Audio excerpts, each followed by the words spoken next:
Welcome back to Just Scrap Radio on BJPen.com. I'm your host, Cole Shelton. Ahead of episode 61, ahead of UFC 269, we got a really good lineup for you. First up, we're joined by the returning Josh Emmett to preview his fight against Dan Ige. Obviously, Emmett's been out for a while. This is a big one for Emmett. So just talking about kind of that layoff, what his training camp's been like. This is a big spot for Emmett to really kind of remind everyone that he's a real dark horse featherweight division. He knows MMA is a what have you done for me lately sports. He's looking to make a big statement and kind of show everyone that he should be next, right, or not next, but right into that title conversation.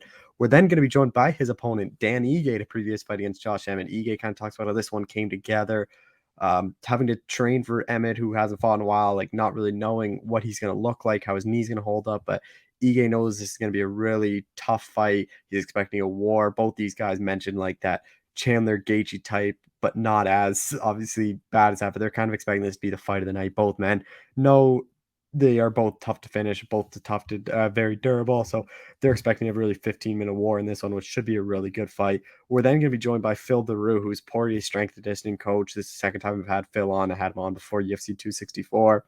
Just really good insight into Poirier's camp, how kind of what they've been working on, different things compared to what they did from McGregor to Oliveira. And Phil kind of even touched on maybe Poirier retires after this one. That someone's kind of been mentioned. He thinks he was saying how there's nothing really left for Poirier if he wins. So that was kind of interesting. But he also mentioned how he wants to see Poirier at 170, maybe win this belt and go up to 170. He thinks Poirier would do a lot better at 170. His frame would be a lot better at 170. And it's not just worried about the weight cut. He can start adding more skills to his already very dominant game. We're then going to be joined by Eryk Anders to preview his fight against Andre Muniz. This is a really interesting fight. Eryk Anders supposed to fight uh, on November 13th against Rome Dolidze. He ends up getting COVID. He had to pull out. Now he's fighting less than a month later against Andre Muniz, who was supposed to fight Justus Duplessis. Um, Anders kind of mentioned that he is ready to go. Like he never really took a whole lot of time off. We also talked about John Jones training at Fight Ready. His phone was kind of messed up. He had some water in, he said. So his microphone wasn't the best at the end. Started to make some weird noises, but it's still audible enough where you can hear everything. But really good chat with Eryk. And then we close things out talking to Randy Costa, preview his fight against Tony Kelly. This is a phenomenal fight. Randy Costa and Tony Kelly are both just throw down guys at bantamweight. Randy's really looking forward to get back in there after his lost Adrian Muniz. He's expecting a good highlight reel finish and start to gain some momentum again. But really good chat with all of them. Be sure to share the show, subscribe, and thank you all for listening. And it. All right, we're joined by UFC featherweight Josh Emmett, who's finally making his way back to the octagon. Josh, how's it going? It's going good, man. I'm a little tired right now. I flew out to Vegas last minute just to watch the Raiders game, and then I landed in Sacramento early this morning, and just got done with my first practice. So I got a little time here, and then I'm gonna hop into another one. To finally say that, like, get into a fight camp, like, what's that like? Because it's been a long time just recovering from the knee. Yeah, no, it's man, it's been it was just a journey. It was a tough road for sure. I've had a lot of injuries, but this knee injury that I went through has to be at the top of the list. For a lot of the injuries I've had, and it wasn't the initial surgery. I had to go back in and do multiple things. Just had a lot of issues. So now I'm over the past, I've been busting my ass for 15 months straight with PT and boxing and strength and conditioning. But, a few months ago, I was able to, things just clicked where I could start wrestling, grappling, doing everything, getting back to, just my athletic style and just using a lot of movement and things like that. Whereas for a while, I was like, I don't know if I'm ever going to get back to where I was at. So I was having a little tough time for a while, but, I know, like, I'm like, just with time, it'll get better. So here we are. I can't wait to get back in there in less than 4 weeks now and test myself against another, tough, hungry fighter. Danny Ige, like, were you surprised as his opponent? Because I know they tried for Arnold Allen, like, he couldn't do it. So, like, are you surprised that Ige was the one they ended up settling with? Yeah, no, not really. He's yeah, like you said, I was going to fight Arnold Allen. I wanted to fight someone in front of me, and for whatever reason, it couldn't happen. So they offered me Dan Ige, and I know he would accept it. He's fighting the best guys in the world. He's coming off 2 main event fights. He's young, hungry, comes from a great camp. He's a great fighter. So I wasn't surprised when he took it. And like I've been saying, I see a lot of similarities in us. You know, we're pretty similar in styles. So it's going to be a hell of a fight, and I think the fans are more excited for this matchup than they would have been for the Arnold Allen. Stylistically, like, how do you think you match up against him? Because I actually talked to him like a couple days ago, and he said he views it as like not as much of a brawl as Gaethje Chandler is, but similar, where you both can take it down, but you probably won't take it down. It'll just be kind of a fan friendly fight. Yeah, no, yeah, for sure. It's like I have nothing but respect for Ige. He's a good guy. Um, but yeah, I don't know if it'll be like the Gaethje Michael Chandler fight. That's going to be that would be a tough fight to beat. You know what I mean? That was a phenomenal fight. They had everyone on the edge of their seats. But yeah, I just know it's going to be a tough fight, man. He's so durable. He's good everywhere. He's never been finished. You know what I mean? So it's going to be tough. Like we're both going to come forward. We're going to meet each other in the center of the octagon, and we're gonna kind of see who can take more damage, who can inflict more damage, and who has a bigger heart that night. He's obviously a very durable guy. Like Calvin Cater couldn't put him out, Zombie couldn't put him out. It's like, are you kind of preparing for this one to go the distance? Because like he's taking some big shots and kind of keeps walking forward still. Yeah, no, for sure. I'm always prepared for a 15-minute war. You know, I hope it doesn't go that long in every fight, but it's I'll be prepared, and you know, how can I go against that just because he's had so many fights and he's never been finished. So of course that's like a goal of mine. I've fought a lot of people that have never been finished, never been knocked out, and I was able to do so, you know, finish them. But yeah, I'm going to be ready for a 20-minute war, you know, and then hopefully it doesn't go that long though. You've had a bit of a layoff like before with after the Stevens fights. Like, do you worry about ring rust or any of that, or do you think you're going to be just fine? Yeah, no, I'll be fine. I don't believe in ring rust. I'm like, if you're doing what you should do, you know, and I've been working so hard like this entire time. I don't know if I've actually been working harder, you know, than I typically do. But if you're like out of the gym, and if I took, you know, a year and a half off and just did nothing, or I just did physical therapy, then I might be a little concerned. And I would use ring rust as an excuse. But look at Yair. He just fought last week or I mean a few days ago, and he's been off for 2 years, and that was another crazy fight, you know what I mean? And it sure didn't look like he was off for 2 years. You know, he looked like because he's working hard and he continued to improve. And it's the same thing with Dominic Cruz. You know, he says the same thing. He doesn't believe in ring rust. It's as long as you're prepared, um you know, and but who knows though, you know, it's like you can go out there and you're just not on that night, you know, but I'm not too concerned about that. I've had multiple long layoffs in my career, early in my career before I got into the UFC, and then as well in the UFC. How much like different of a fighter do you think you're gonna look out there? Just because it's been like a year and a half, and like you can obviously add a lot of.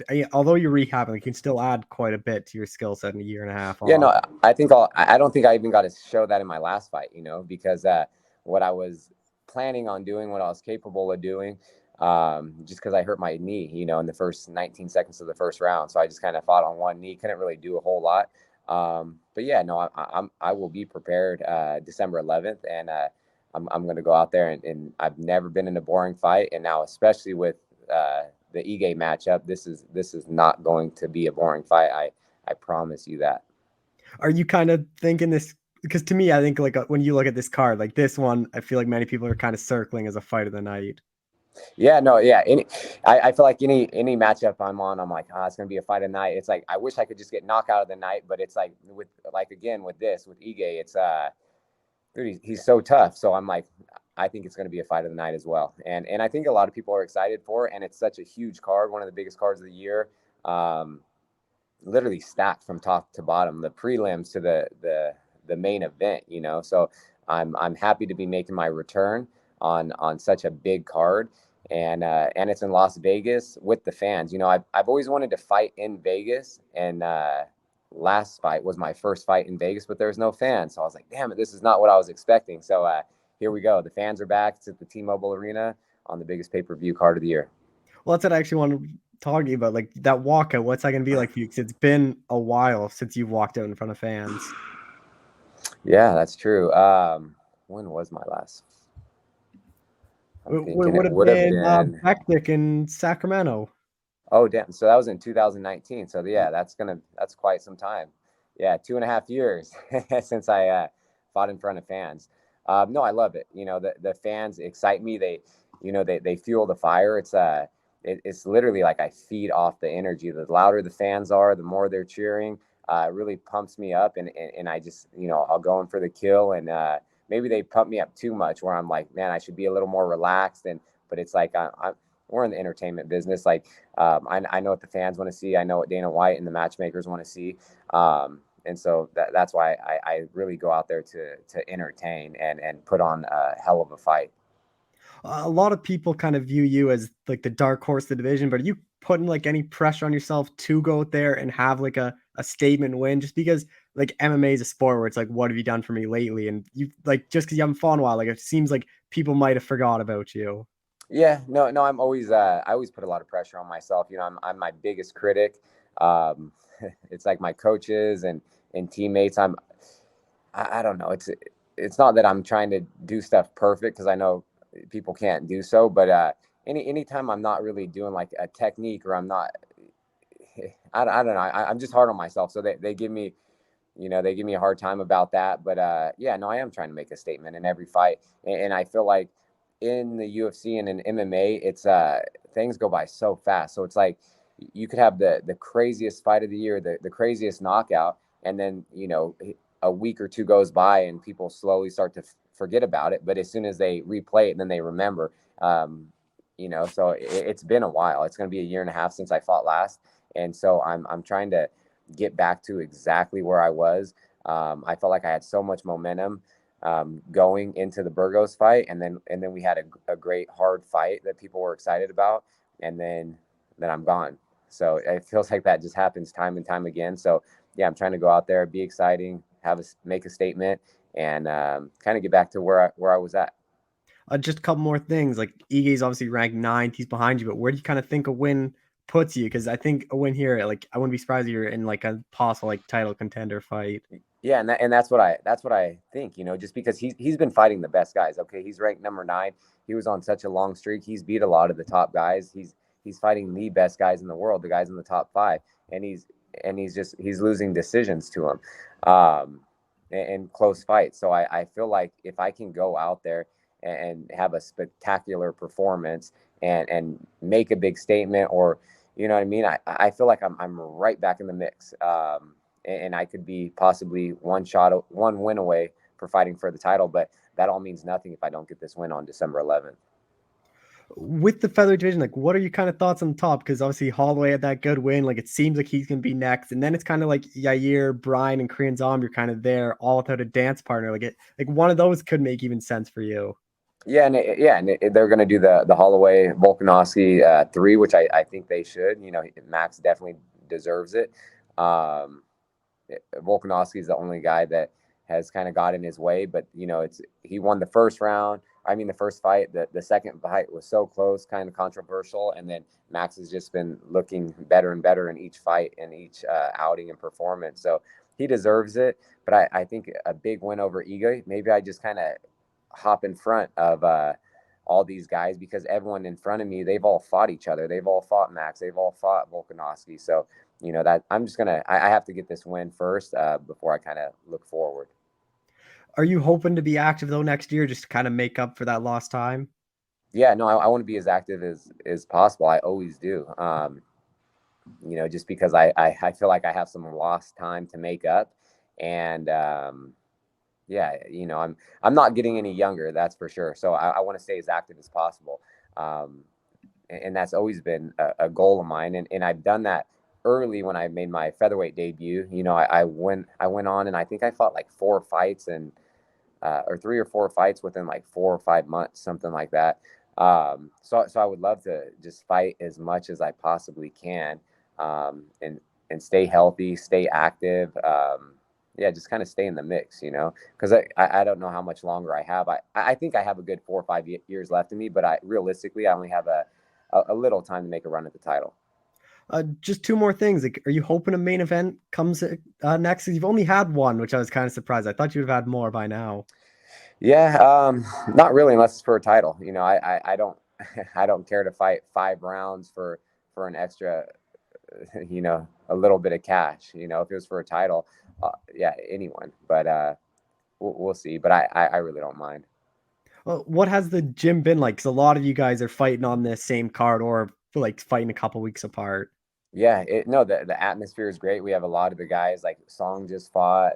We have Clay coming up next, and then it's Cody and myself. Macy was supposed to be on the card, but unfortunately she got And injured. Pi was on your card too against Yeah, O'Malley Pi too was for on the the card big as fight. well, Halion, and then we have Elkins right after that. So it's everyone's been in the gym training. We have you know, year-round people are training, and we have so many good drilling partners and people to spar and stuff like that year round. But here it's been at like a all-time high, and we're hoping to keep that momentum and that ball rolling and get a handful of wins. Just last thing, Uriah Faber. Do you think we see him fight again? What's that? Do you think we see Faber fight again? Like he always never really retires. I know you never know. Like even me, I don't know what he's gonna do, just because he's always in the gym. He's always working out. He's teaching classes. The guy's in great shape. He eats so healthy. Like, you know, his birthday is in May, and I know he's always trying to he's always trying to fight around his birthday. You know, so I think if the price was right, yeah, I wouldn't be surprised if I saw Faber fight again. But who knows? Only he knows that. Well, Josh, I appreciate the time. Thanks so much for doing this. Cool. Yeah. Thanks for having me on, and we'll chat soon. All right, we're joined by UFC featherweight Dan Ige, who's back in action. Dan, how's it going? I'm pretty good. Just finished up a nice, tough training session today, Saturday, at Extreme Couture. Did some nice cardio rounds. We're sitting 4 weeks out, so I feel great. Excited to compete again. Excited to compete with fans on a big pay-per-view in Vegas, T-Mobile Arena. So yeah, I couldn't feel any better. Fighting Josh Emmett too, like this is a guy coming off an injury. A lot of people didn't want to fight him. It's like when you heard that name, like is an immediate yes, because he's obviously an all-action guy. Yeah, when they called me with the Emmett fight, I was actually honestly a little bit surprised. Like my mind was honestly thinking smaller. I guess because I was coming off a loss, and I wasn't sure in my mind how like the company thought about me, and in my mind I was like, hey, I'm probably going to fight someone below me, you know, number 15, 14, 13, 12, like didn't really matter. I figured it would be someone below me, so I was kind of mentally prepared for anyone, even guys outside the rankings. There's a lot of up and comers, so I kind of had my mindset on just fighting anybody ranked below me or whatever. Josh Emmett, I wasn't really sure what was going on with him because of his health, and uh, although he is a great opponent, I just he wasn't on my radar. But they called me, and I was a bit surprised and honestly stoked for the opportunity, because it's another chance to climb the ladder, because he is ranked above me. It's a great fight stylistically for me and for him. It's just going to be a fan-friendly, fan-entertaining fight. We both bring it. We both bring everything to the table and try to finish our guys. And it's going to be a great fight because we're both tough to put away, and we can both throw some heat. Fighting in front of fans too on this big card, like how excited are you for that? I'm super pumped. It's been 4 fights, almost 2 years without fighting, you know, fighting in an empty arena, fighting in the Apex, fighting in Florida with no fans, fighting in Abu Dhabi with no fans. And I got to attend the Volkanovski and Ortega card. I got to attend it live, and it was just a different energy. And that's something I've envisioned from day one of fighting, was just fighting in big arenas filled out with everyone screaming or booing, or it's just a different energy. It's electric, and I'm excited to face Josh Emmett in front of an arena full of fans, because, like I said earlier, it's a fan-friendly fight, and it's going to be I'm preparing for like a Gagey Chandler type war. I was looking at your record. Anytime you lose, you get a first round knockout. And when it happens in the UFC, when you lost the UFC, your next fight's a sub-minute knockout. So like putting any pressure on yourself to go do that here? Nah, I feel like, Cole, this is my 20th pro fight coming up, and I feel like I've kind of matured, and I don't know. I always say I'm not going to do it, and then I'll go out there and I'll try to kill the guy in round one. But I really feel like I'm coming into my own, like, as a fighter, and really maturing. Like, this is my 20th fight, but I'm telling you right now, fights 20 to 40 are going to be my best fights. I've pretty much been the guy to learn on the job. I've got a lot of experience on the job. I've won, I've lost. I've constantly grown. I've constantly improved, and that's my main goal, is to be the most improved fighter from fight to fight to fight. And I've shown that every fight. I've always improved. So I really feel like I'm maturing as a fighter, and I'm going to go in there and, be very composed and pick my shots and time them right. And hopefully we get a finish. But if not, I'm looking to just go out there and, win. That's regardless. I'm going to go out there to win. I was looking at your record, even your amateur record. You've never lost 2 in a row. Like, what kind of changes do you make? Because that's pretty impressive, like, to never lose 2 in a row. I'm sorry, I never lost by what? Like, you've never lost 2 fights in a row, even your amateur career. Like, what kind of changes do you make after a loss to keep that going? Sometimes you get complacent in the wins, and, like, you could get used to winning, but winning doesn't care. Like, if you could win and you still have to work just as hard for the next win. And sometimes I'll do that. I'll win. And you get complacent, and then you just so happen to lose to remind you, be like, fuck, I can't lose again. So I'm not like a super superstitious guy, but I don't want to lose 2 times in a row, because that could be my job, So I'm always looking to win, regardless, whether coming off a win or a loss. But sometimes coming off a loss just really reminds you, like, hey man, this is your career, this is your life, this is your livelihood, this is how I provide for my family. And, like, at first I did this just for fun, but now this is my real job. So, I don't want to lose, because I don't want to take home 6 figures less. You know what I mean? So I'm trying to win by all means possible. Sometimes we get caught up in, like, negotiating for money and this and that. But, like, at the end of the day, like, I'm in this to be a champion. In order to be a champion, I got to win, and I got to win all my fights, and I got to keep winning. So, yeah, I've had 11 amateur fights, and this will be my 20th pro fight. Never lost 2 in a row. I've been finished once in my amateur career. I got armbarred.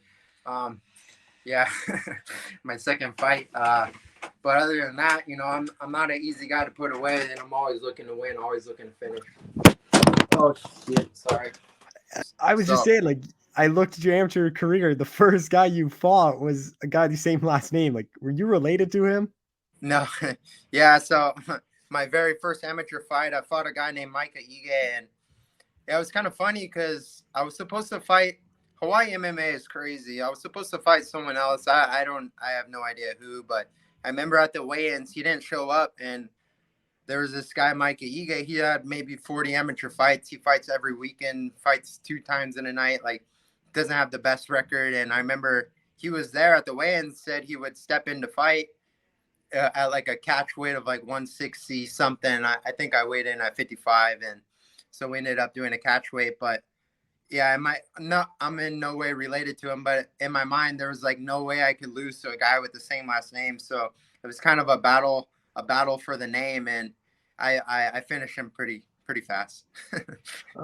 Back to your fight, like, has it been hard to prepare for Emmett just because he hasn't fought in 18 months and you don't really know what he's been working on? No, not really. So I got this fight on about 7 weeks notice, but I was preparing, like I said, kind of for anyone. I know there was other guys in the division calling me out. So I was getting ready for a fight regardless in December. And when they called me for Emmett, I was, like I said earlier, I was a bit surprised and pumped up for that opportunity. But no, it hasn't been hard to prepare for him, just because we have so many good guys in the room, Extreme Couture, to constantly help me grow and sharpen and get better. And he's not like a difficult style to prepare for. He's very strong. He's shorter.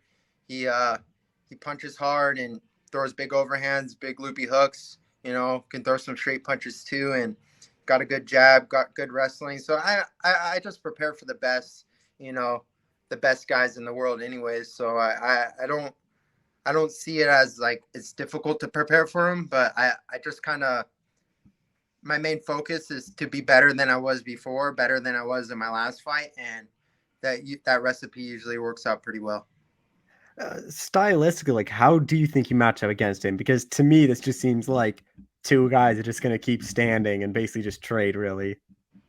Yeah, I mean it's an MMA fight. I have the tools, and he has the tools to take the fight anywhere it goes.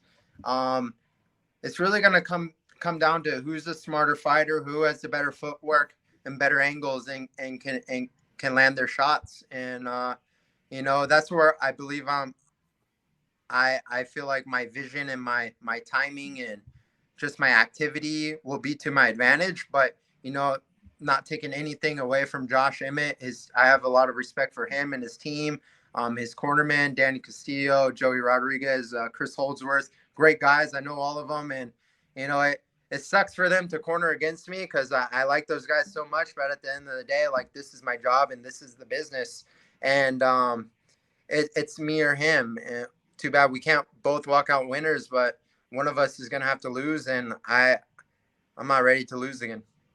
How do you kind of see this fight playing out? Just because Josh is very hard to put away. Like, it seems like a fight that most likely probably goes the distance.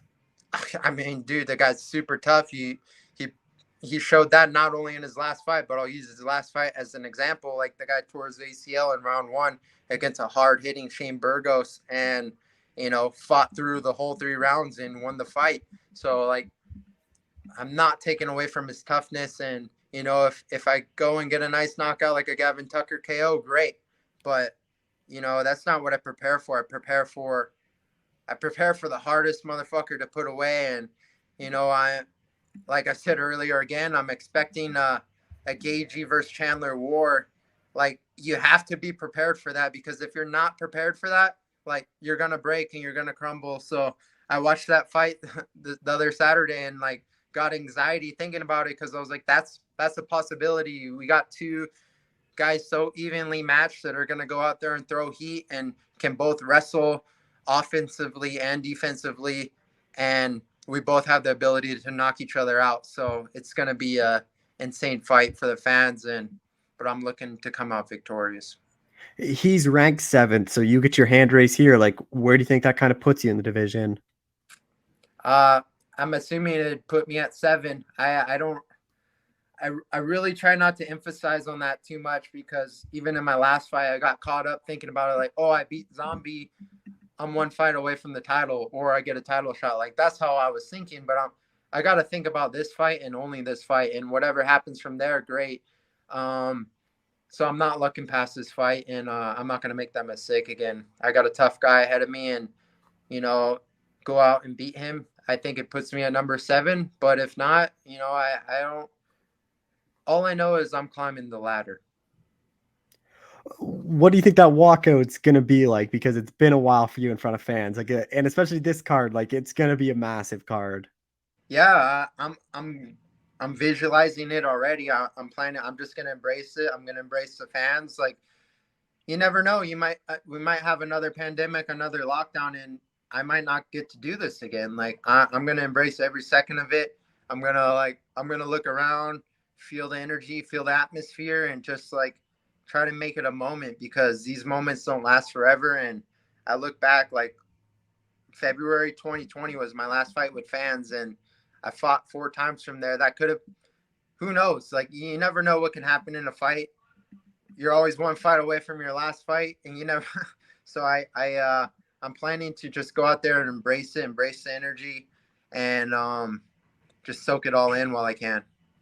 With Emmett too, like, even the Michael Johnson fight, like, he knocked him out late in the 3rd. So, like, how much do you look at that one where you kind of have to be focused and, like, always defensively sound for the entire 15 minutes? Because it's not like his power is like some of those power where it goes that way of the first round. Like, he carries that knockout blow from round 1 right to the final bell. Yeah, 100%. He's dangerous.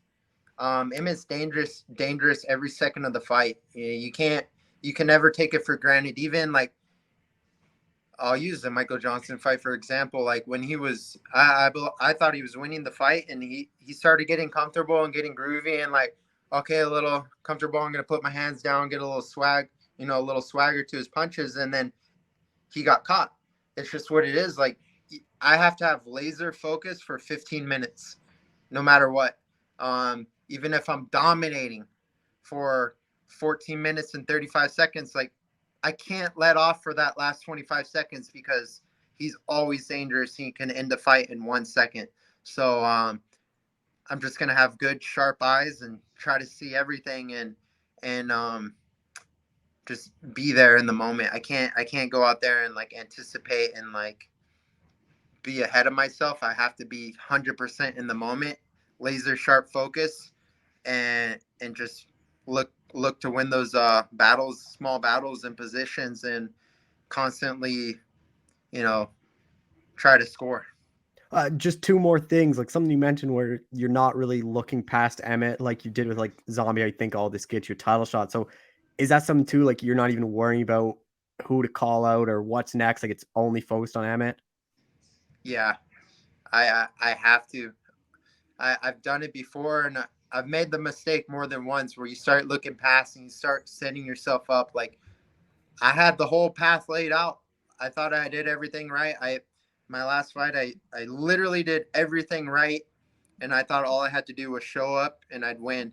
And I had the path laid out to the title, and I was right there. But within that visualization, you lose focus of what's actually in front of you. And I've done it before where like you start like anticipating the future, and that's what we do. It just as humans, we anticipate a lot. We think about what's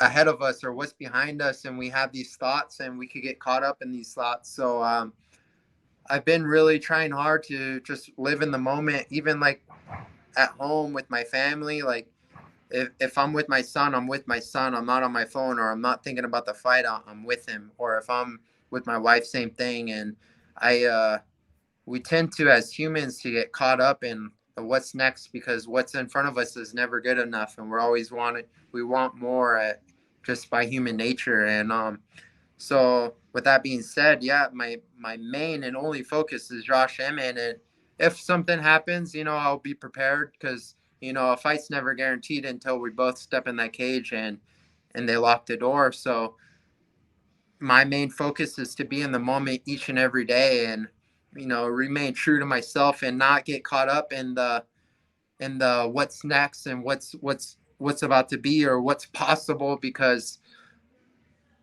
when you think that way, like, it's good, but at the same time, like, you're thinking of great things, but you need to put in the work.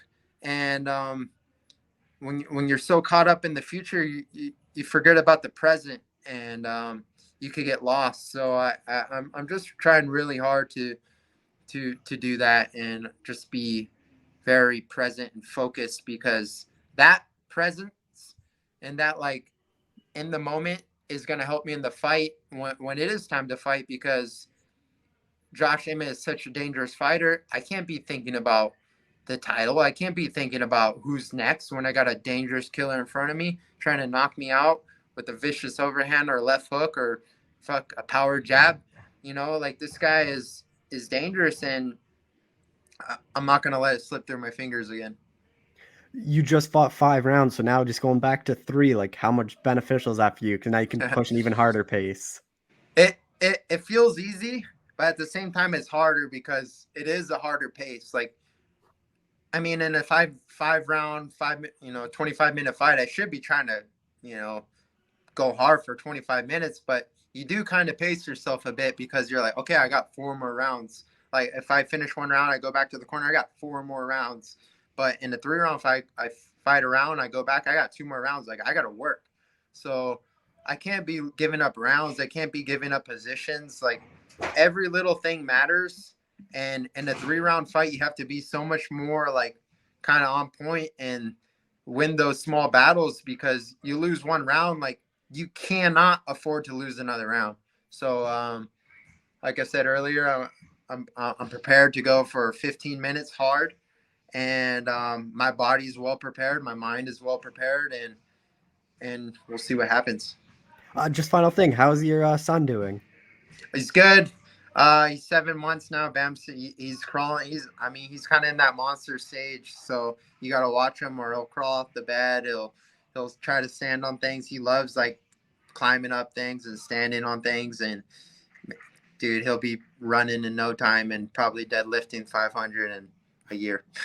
Getting more sleep now compared to your last camp? A little bit, yeah. I've figured it out a bit. He's always changing and going through different routines, but he's like me, he likes routine, he likes structure, and I feel like we got a good structure in his life. So, we make it work. I get some good sleep. Wife's a trooper, she's breastfeeding at night, and I try to sleep through it, but I'll help when I can. But well, Dan, I appreciate the time as always. Thank you so much for doing it. For sure. Sorry for all the interruptions, but thank you, Cole. You're the man. Yeah. Appreciate you. Yep. Okay. All right, we're joined by Dustin Porte, strength and conditioning coach again, Phil Deru. Phil, how's it going? Going well, man. Going well. We just expanded the gym, and a lot more going on, other than what I had before. But still plugging away. Seeming like a bit of tradition now. I get you on before Poirier's fights. Like, obviously, we're still a couple weeks away, but like, how has camp been so far? It's been well. I know everybody probably says that all the time, but definitely, he's definitely taking each day at a time. A lot of it is, just over time, him training constantly for, I don't know, 10, 12 years. It does play a toll, or, take a toll on you. But he's in one of the best conditions I've seen him in coming into the fight. So the weight wasn't an issue, which is really good. He's eating more, which is awesome, because he has the energy to compete and to train on a daily basis. And so that's always a good thing when you're getting him ready and prepared.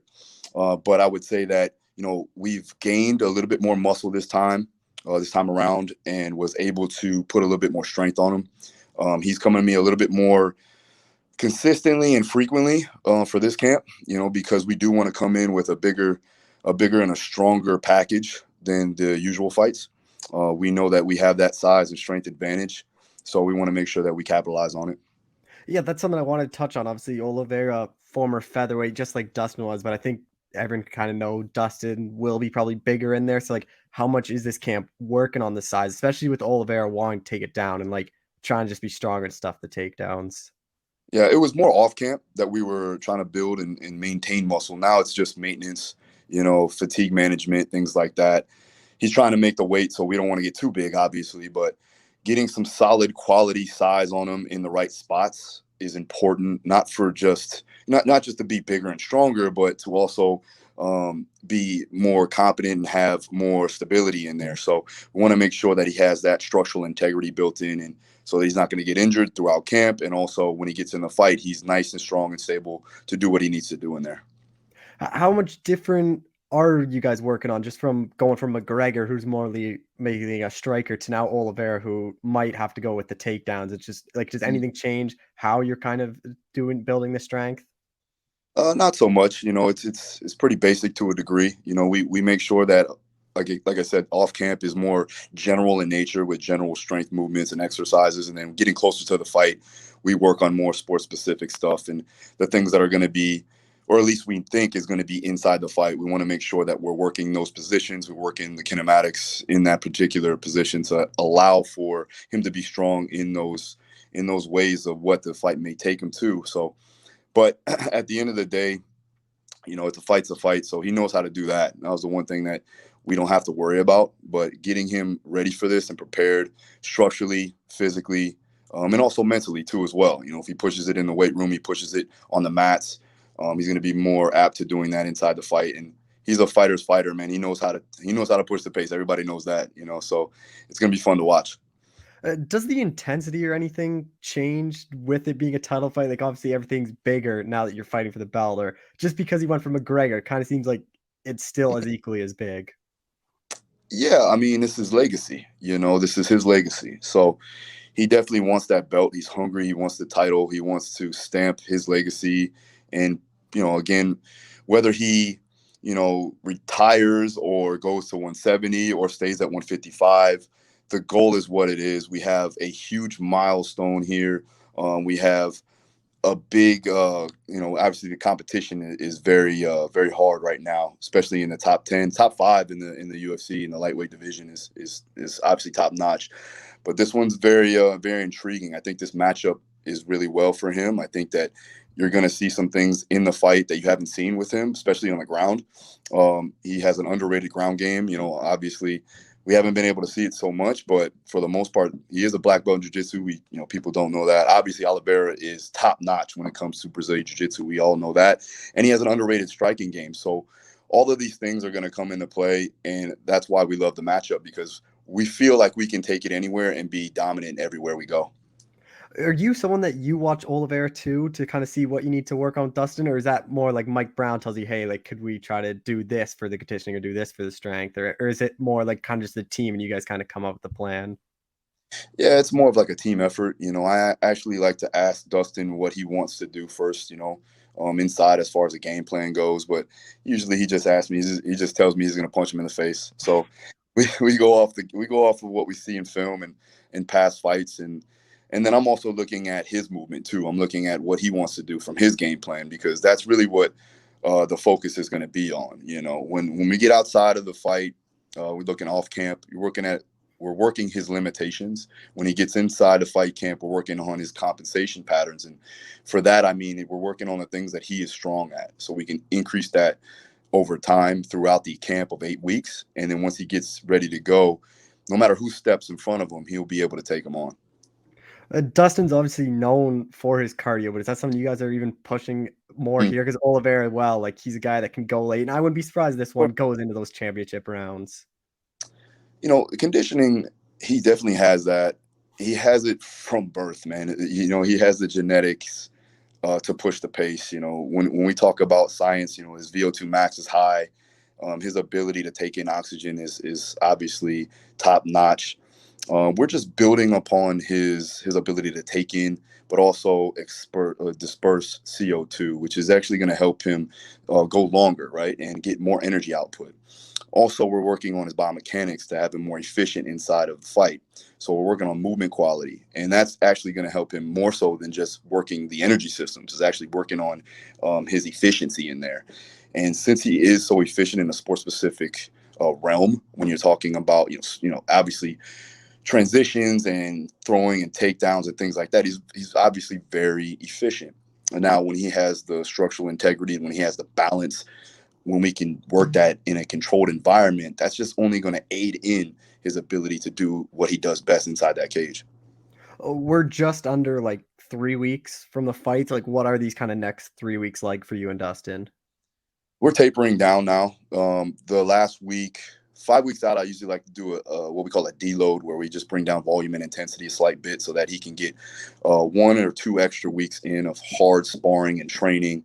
And that's really going to be dependent upon what he does inside of the skills camp, right? So whatever he does at ATT, as he's going and sparring and doing his hard rounds there, I'm kind of tapering down and backing off on the hard intensity stuff. And we're working more explosive power, more speed of the sport. And then also mobility, right? Just, again, we're trying to maintain his fitness. We're trying to maintain his muscle mass, and also increase his ability to keep training throughout this entire time. Now, the final week of the fight, that's when we'll have his final deload, where he's not really doing much. He's going to go ahead and cut weight. And that's the best possible thing for him when he has the ability to relax, because he gets a huge increase in performance there when he has the ability to recover. So when it comes time for fight time, he's 100%. Are you going to go to fight week? I know obviously you're not in the corner, but are you going out there to like be with him, and especially with this being a title fight? Man, unfortunately, this time I will not be there. I have a conference that I set up about 8 months ago. So we set the date. I'm actually having it here. So it wouldn't look good if I was hosting the conference over there. But we got a big watch party for it. The VIP guests will watch it here. So it'll be good. With like, what has this year been like for you and Dustin? Because like, if he wins this fight, like, I don't really know anyone that would have a bigger year. Like 2 wins over McGregor and then beating Oliveira to become the champ. Like, that's kind of one of the best years you can have in this sport. Yeah. No, I mean, that's really it's really up to him. You know, obviously he's put a lot of time, effort into this sport. I wouldn't be mad at him if he stepped away, got the title, and rode into the sunset in a sense. But I think that for me, I like to see him defend the title, maybe even go up to 170. The 170 thing is just it's an advantageous thing for us because he doesn't have to worry about the weight cut. He doesn't have to worry about bringing down any type of calories or anything like that for energy purposes. And so I think that that'll be a better look for him overall. But, there's some big guys at 170. He knows that. And he definitely still wants to prove himself at 155 to win this title and solidify his legacy. That's something that a lot of people talked about is Poirier wins. A lot of kind of people think he walks away. Is that something you guys talk about, or is it just only focused on Oliveira and who you guys aren't really looking past December 11th? Yeah, definitely not looking past all of.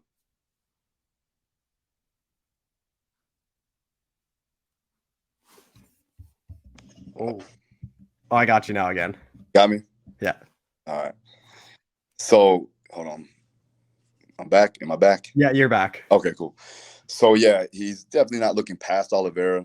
We know that's something that we definitely got to work towards. But at the end of the day, whatever he decides to do, we've hinted to that here and there. But I mean, whatever. He doesn't need to fight, like he said before. He makes a lot of money now. He makes good money. Maybe not as much as he should, in my opinion. Yeah. But it's really up to him at the end of the day. I think that he doesn't have anything more to prove, especially if he wins this title. But I'm with him no matter what. So we'll see. What would it mean for you if he wins the belt to have like a UFC champion as a guy you work with pretty closely?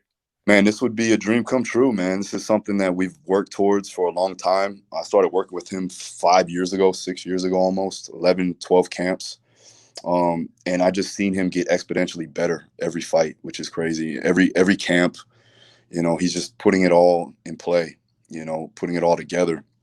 And so to see it end the way it will, come December 11th when he get that strap wrapped around his waist, for the real welterweight or for the real lightweight title, it'll be awesome, man. Awesome to see. And then hopefully maybe we'll do the welterweight thing. That'd be something that would be fun, But either way, December 11th, we have a huge task on our hands, and I think Dustin's going to come out on top. Just a couple more things. 170, if he moved there, like how much easier is that? Not easier, but like how much better is that for you? Because I'm sure you can do a lot more things that you can't do right now at 55. Definitely better. Not just for the ability to put on muscle and strength, but to give him more food, to give him more calories, and that'll give him more energy.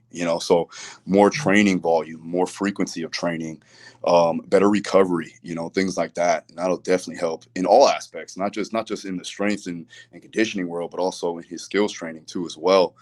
He's not beating down his body trying to make the weight.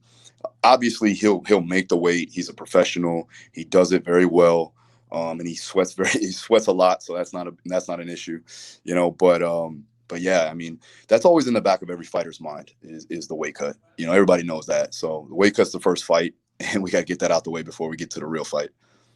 Just last thing for you personally, like what's the kind of life like? I know you said you expanded the gym. Like I check out your Instagram a lot. You're working with a lot of different like fighters and people. Like what's kind of life been like for you? Oh man, it's crazy. Like always, I'm a father, also a husband, and also I run 2 businesses. We have the online business, we have the gym business. I work with a couple of celebrities now too as well, so that's a little different than working with fighters. Fun, interesting, but all good, man. Everything's moving up. I got some things in the works. I'm actually going to start my own charity here pretty soon. So working with the disadvantaged youth here in Broward County.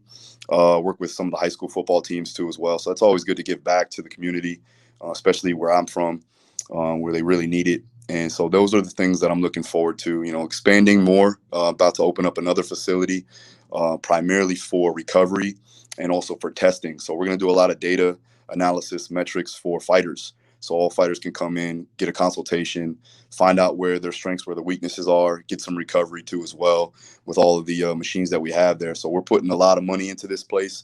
We're kind of simulating it almost to be somewhat of a UFC PI type style. so they can come and get their testing. And then if they need to train somewhere else, obviously we can give the numbers to the coach and to the coaches that are taking care of their camps. If they want to spend time here and do some camps with us, by all means, we'll make it happen. And I'm actually getting into bare knuckle now. So we got a couple bare knuckle guys. Obviously got Hector Lombard, has been my guy for almost a decade. So good to see him still doing it. And a couple of new guys coming in. Also, I'm getting into the world of boxing. Obviously, I've been boxing for a while, but working with some boxers. But we got a boxing gym now, so that's inside of my gym. So we're actually working really close with those guys, which is cool. So branching out, not just MMA, boxing, judo, jiu-jitsu, bare knuckle. So it's all good. I know you're kind of considered like one of the best, if not the best, like strength and conditioning coach, but do you think Poirier winning the belt will only help like solidify that for you and like showing that you're doing stuff right? I mean, here's the thing. Like, I'm a very small piece of the pie. Yeah. Mike Brown, Dia Davis, those guys really deserve all the credit. For me, I just love to see my guy be well prepared physically, mentally. And if I can do that and be that small part, that would definitely help. I got nominated again for the World MMA Awards Trainer of the Year. And so we'll see. That's always a good thing, to get recognized by your peers, and then people really take into the content that I've been putting out. But I mentor over 950 coaches from around the world in my mentorship program, and to see those guys get the results and the success that they've had with my methods and the protocols that I put in place, that does show me that what we're doing here actually works. And then to go through all the stats and see the improvements of all the fighters, not just a Dustin Poirier, but even the regional scene guys, so I know that what I'm doing from a grand scale is actually working up and down the chain of command. Well, Phil, I appreciate the time. Thanks so much for doing this. Thanks, brother. I appreciate it. Yep. All right, we're joined by UFC middleweight Eryk Anders, who's back at UFC 269. Eryk, how's it going, man? Man, I'm doing good. Obviously, you were supposed to fight November 13th. You had to pull out of that one. How quickly were you able to like accept this fight? 'Cause this one came together pretty quick. I wanted to fight one time before the end of the year. My fight got scrapped, and then, which actually I guess ended up being a good thing, because I think Roman had to pull out of his fight anyway. So, man, it was just a good situation, a good opponent. I had been training for 6 weeks before, so it's not even like it's really a short notice fight for me anyways. So just had to change a few things up with the game plan and things like that. And, now we're back to it. And fighting on this big card, like how much better is that You just now? went silent on me. Oh, did you lose me now? Can you hear me or no? There we go. I was just saying, like, fighting on this big card, what's that like for you now? For me, it's an opportunity. A lot of people will be watching. My last fight was very lackluster, to say the least. And so, now is a good opportunity for me to get back. And, I think that whenever people hear somebody fight, it's kind of like a brand. Like when you buy Nike shoes, you know what you're getting. When you watch Adesanya fight, you know what you're getting. And I feel like it's the same way for a lot of the fighters. So, not very happy with my last performance. And so, looking to get back to the Eryk Anders brand and way of fighting. How much do you know about Andre Muniz? Dude, he's really good, broke Jacare's arm. What else do you need to know? I don't think that Jacare had been taken down, in the UFC, or people that even attempted to take him down. He took him down twice and then submitted him on top of that. So for me, that's super impressive for a guy to have that skill set and have the jiu-jitsu be on that caliber. So, obviously every fight presents, a different opportunity, a different set of challenges, and a different puzzle to solve. But, I think my takedown defense is really good. I think my submission defense is really good. And, it's no secret what it is I'm trying to do, man. Keep it on the feet and, go collect the $50K bonus. How much of this camp is just preparing for takedown defense? Um, I feel like my takedown defense is pretty good already. So, yeah, of course, we're like, dialing things in and, perfecting it, if you will, adding skill set. But, I have to focus on my strengths as well. I think my strengths is the way that I'm going to win the fight. So, of course, we train his strengths, but, I don't really know if I could put a percentage on it, but, I'm working on me too. How do you kind of see this fight playing out? Because you're a guy that likes to get that knockout. Yeah, and that that's what I'm gonna try and do. I'm trying to keep it on the feet. If he does take me down, I'm quite confident that I'll be able to get back up and keep it on the feet. But hey, don't sleep on your boy Jiu-Jitsu neither, man. Boy, a world champ as well. So I don't know any of his credentials or whatever, but man, I just think that the hands is where you make the money, and the knocking people out is where you make money. Submissions are cool and all, but man, whenever you see somebody get knocked out, it makes guys, the commentators, Joe Rogan and everybody jump out of their seat and stuff. They don't really do that for submissions. So I'm not really like chasing submissions, So I'm just gonna look to go out there, do me, and put hands on them. Your football background, like how much does that help with your wrestling and takedown defense? Football is really good for developing strong hips, and footwork and stuff. So, and just like good core strength. So, man, I definitely think I'll have like the strength advantage and the speed advantage, as well as cardio. So, I think that, and that kind of play, especially playing outside linebacker, defensive end. It's basically wrestling, man. The ball is snapped, and you guys are, kind of sumo wrestling a little bit.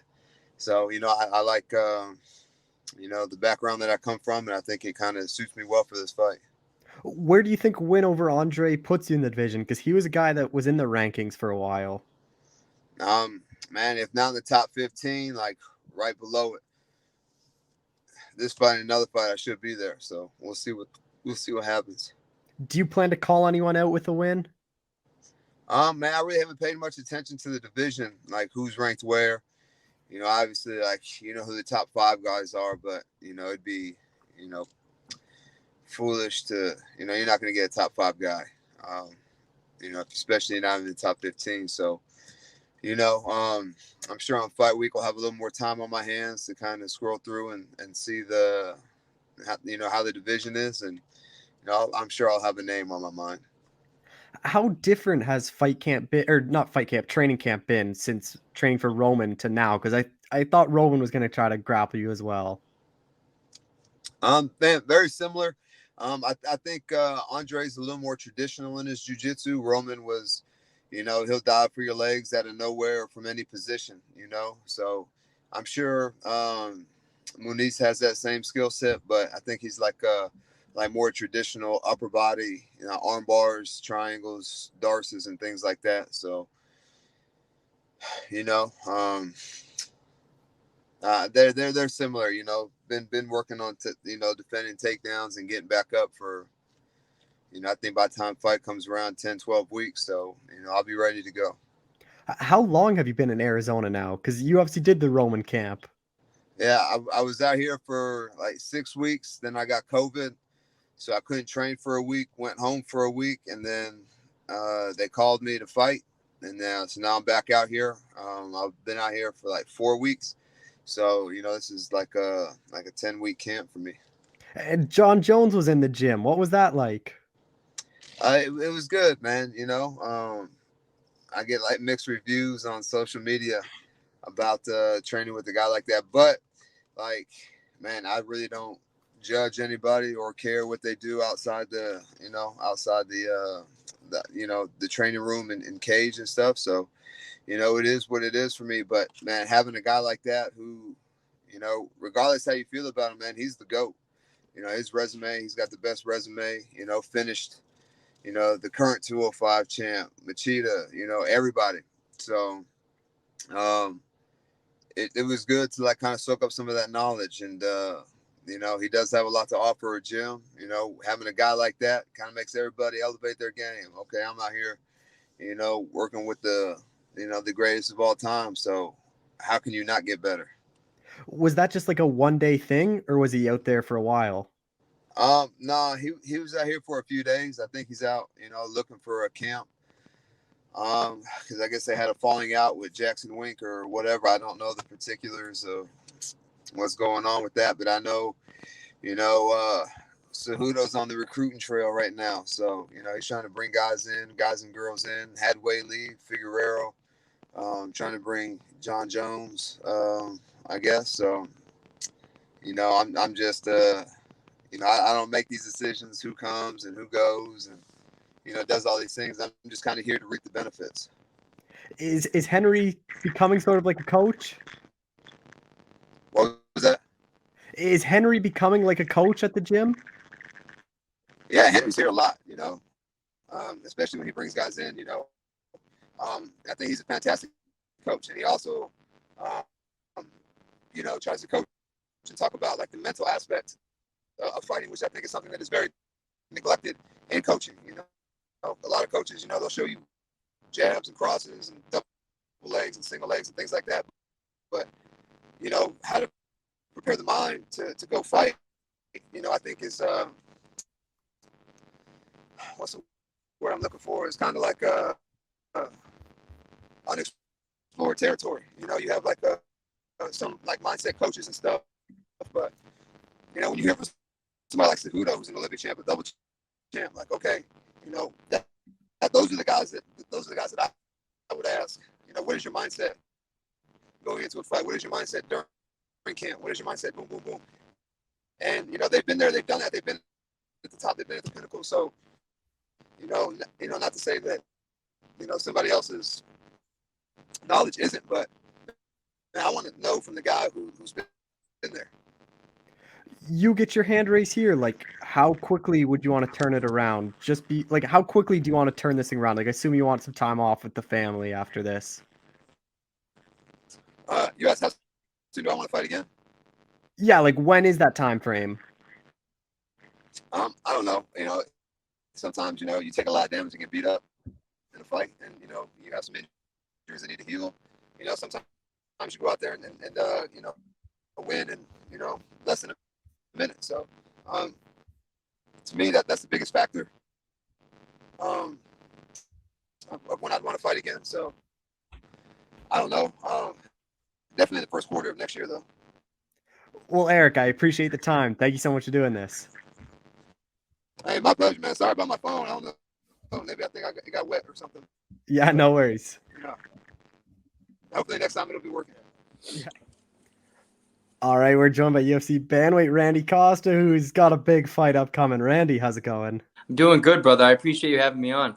Yeah, before getting right into it, Tony Kelly, like this is another kind of all action guy. Like when you found out this is the name, was it just like an immediate yes? Like it's hard to picture this being a boring fight.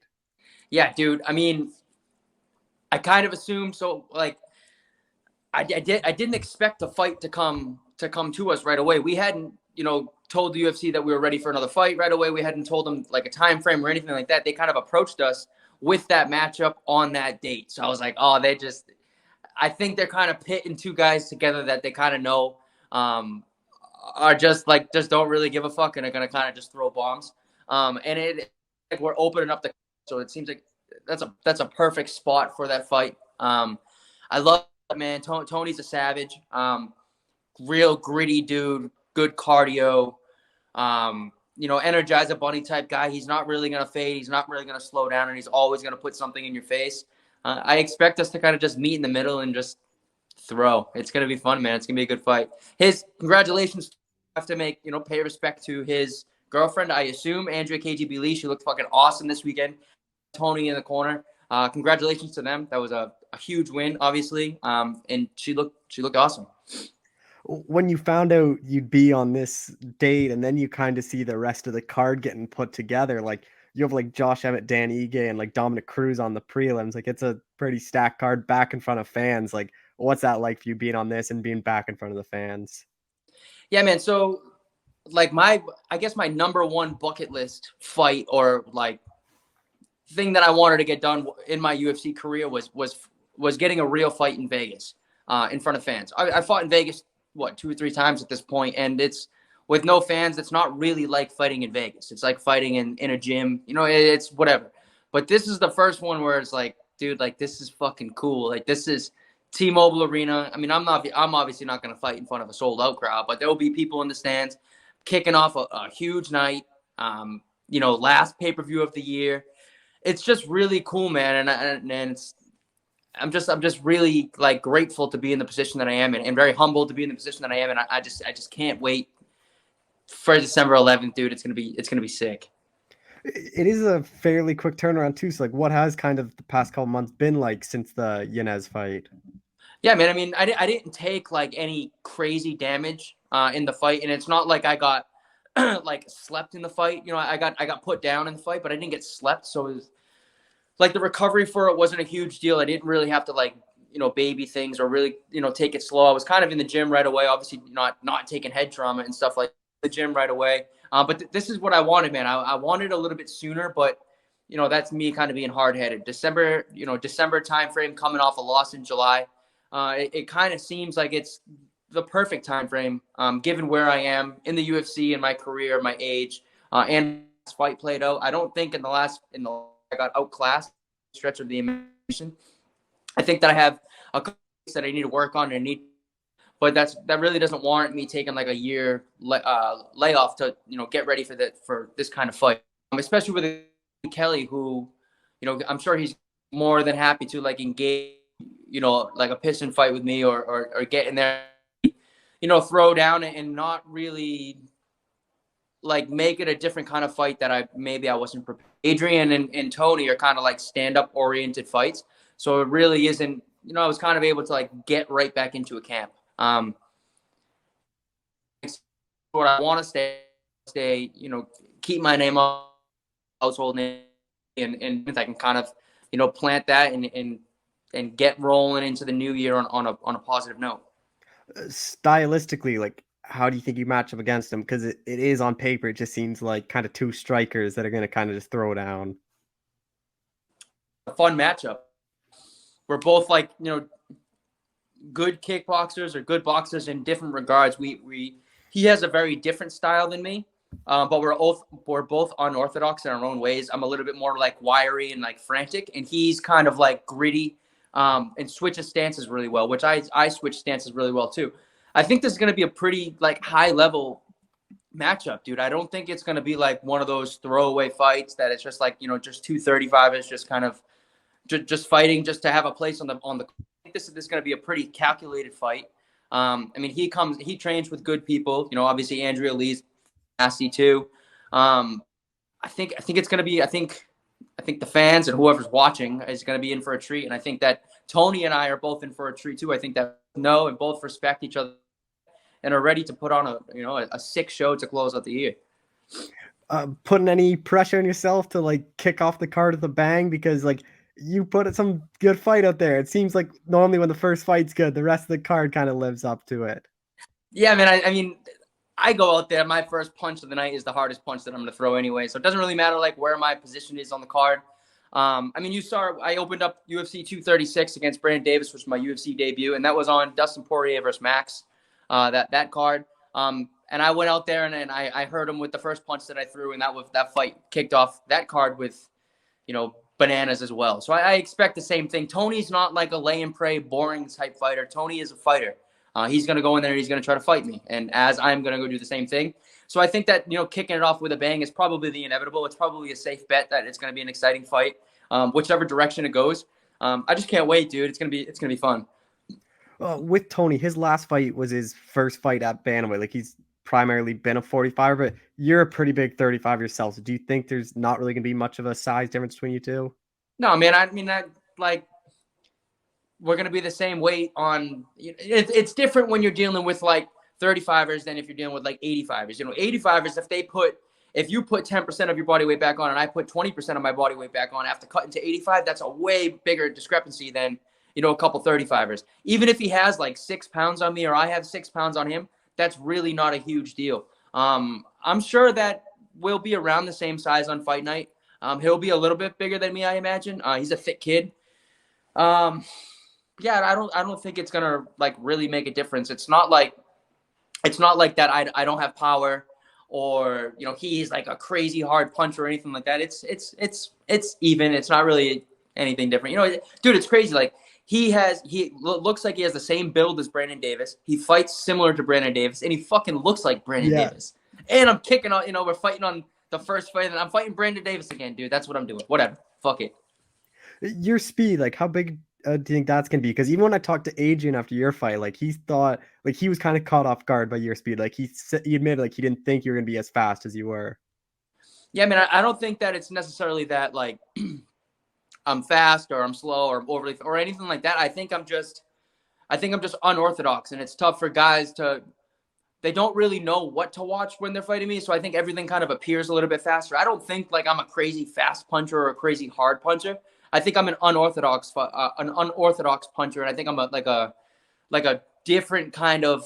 I'm an angle puncher. You know, I'm in different angles, and I think that maybe it appears to be faster than what it is. But I don't necessarily think that I have crazy fast hand speed. I think I have a quick jab, but I don't think that someone would label me as like a fast puncher. You know, I think it's more like the angles and like unorthodox and like creativity that would make someone say that. But you know, thank you for the compliment, I guess, Adrian. I appreciate it. How do you kind of see this one playing out? Just because Tony is a pretty durable guy, but in the same right, like you fought a lot of these durable guys, and you've kind of found a way to put them out as well. Yeah, man. Everybody's durable, right? I mean, and people keep saying that he's durable and that this, that, the other thing, but you know, respect to him, obviously, but he's in the same position as I am. We only have 8 pro fights or 9 pro fights. You know, so how much can you actually know about either of us if we don't even have that much experience? You know, I do think he's super fucking durable, but I think it would discredit me, and it would like almost give him too much credit if you say that he's like overly durable, you know, because he only has so many fights. If he is overly durable and that's the truth, then all the respect in the world. Obviously, I think he's extremely durable, but I don't think that's going to be the difference maker in the fight. I think that to jump on him being durable as like a difference maker in the fight would be a stretch, especially with like the lack of experience that both of us have. You know, that's just kind of a stretch. But yeah, he's definitely fucking tough and gritty and all that. I agree 1,000%.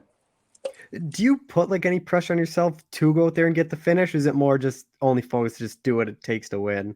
No, man, me neither. I just kind of like live in the moment. I don't really like, I'm only able to control what I can control. Right. So if I start putting all this pressure on myself, I have to do this, I have to do this, I have to do this, it doesn't really make sense, because he might he might take me down in 5 seconds of the fight, and then my whole idea of how the fight was going is completely out of the window. You know, it's like I can only control what I can control.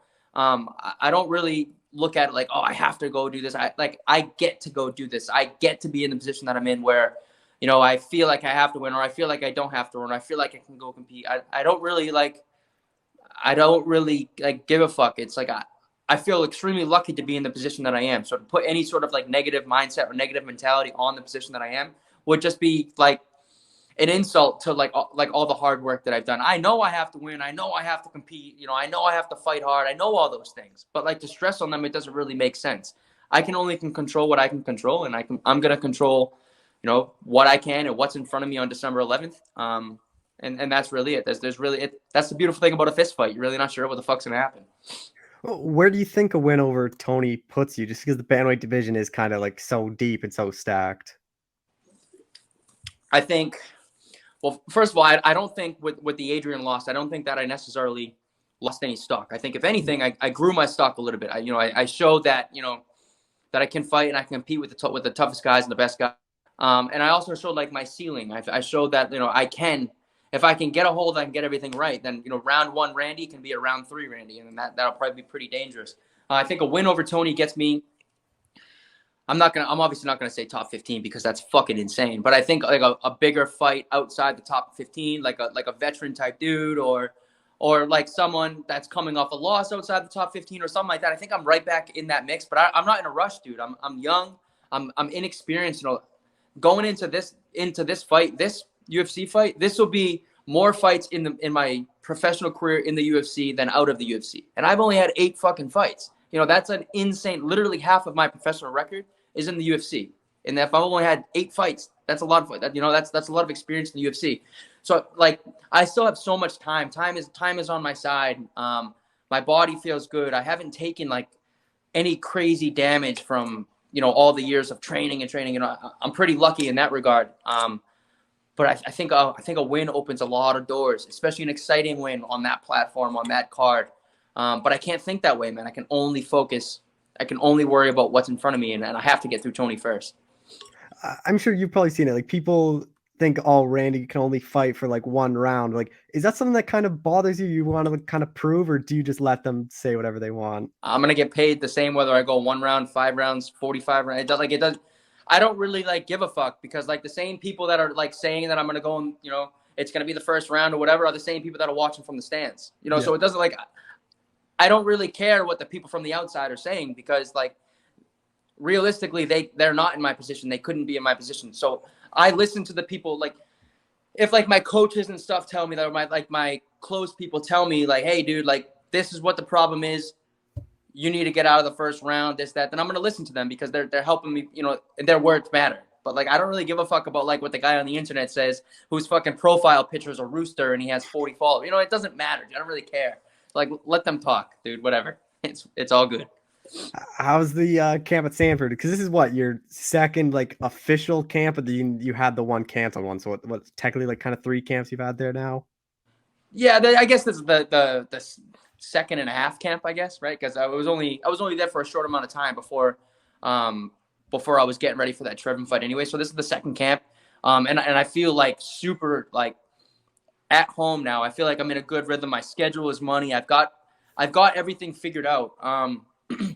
There is no like correlation between last camp being the first camp at Sanford and my loss to Adrian. There's no correlation to that at all. But I mean, of course, like, you know, going through and starting to work, you know, changing schedules and things like that, it does affect, but 0 effect on the fight. But obviously it makes it a little bit smoother now through camp, when I know that how everything's going to run on Monday, to, you know, how my day is going to look or how my camp's going to look. There's really no like confusion. Everything is set. Everything's good. I feel at home. I feel like I'm with the guys now. I feel like I'm with the coaches now. I feel like we're just all on the same, like, I know everything is on the same page. And I just feel good, man. I just feel like I'm in a good spot. I really can't wait to perform in a few weeks, man. I really can't wait.